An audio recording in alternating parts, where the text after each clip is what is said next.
quero saudar você que me acompanha todos os dias no Santo do Dia.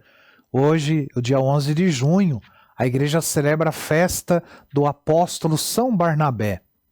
Barnabé, ele era natural de Chipre. Sabe-se que seus pais eram judeus gregos de Chipre e que seu nome original era José.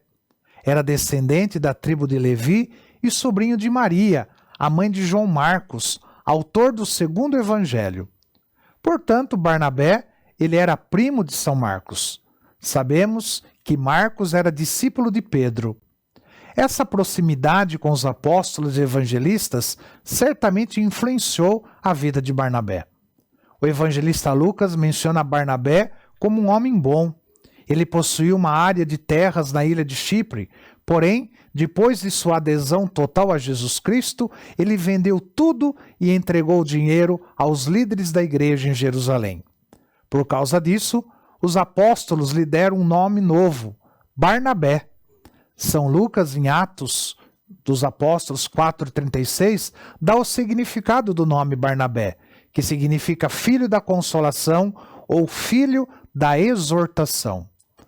Algumas fontes dizem que Barnabé e Paulo estudaram juntos em Chipre, na escola do grande mestre Gamaliel. Quando Paulo voltou a Jerusalém, após converter-se, foi Barnabé que o apresentou aos apóstolos.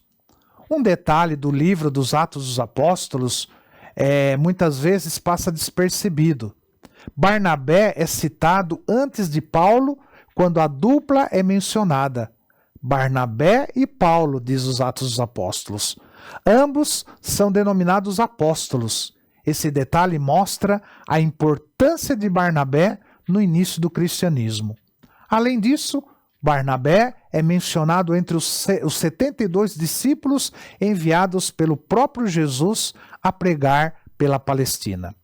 São Barnabé é citado como um dos primeiros profetas e mestres atuando na igreja de Antioquia. Ele foi enviado para lá por ordem dos apóstolos de Jerusalém, a fim de supervisionar, orientar e conduzir a comunidade cristã mais próspera da região. Porém, o trabalho era tanto que ele foi buscar seu amigo Paulo em Tarso, para que este o ajudasse. Os dois trabalharam juntos durante 1 ano e meio na Antioquia. Depois disso, foram para Jerusalém, levando uma importante ajuda financeira dos cristãos de Antioquia para os irmãos pobres de Jerusalém. Depois disso, Barnabé e Paulo foram enviados em missão pela Ásia Menor. Estiveram anunciando o evangelho em Chipre, Panfilha, Licônia e Pisídia. Em Lídia, os dois passaram por uma experiência inusitada.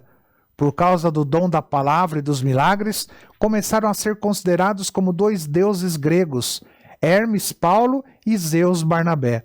Os dois tiveram muito trabalho para convencer a população que eles não eram deuses, mas simplesmente enviados em nome do único e verdadeiro Deus.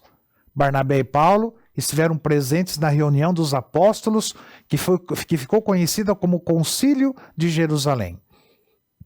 A decisão mais importante tomada neste concílio, certamente por influência de Barnabé e de Paulo, foi a de que os gentios, ou seja, os não-judeus, conhecidos também como pagãos, poderiam abraçar a fé em Jesus Cristo e serem batizados. Assim, a fé em Cristo se espalhou pelo mundo afora do judaísmo. Foi um grandioso passo da igreja nascente. Voltando a Antioquia, Paulo convidou Barnabé para empreender em outra viagem missionária.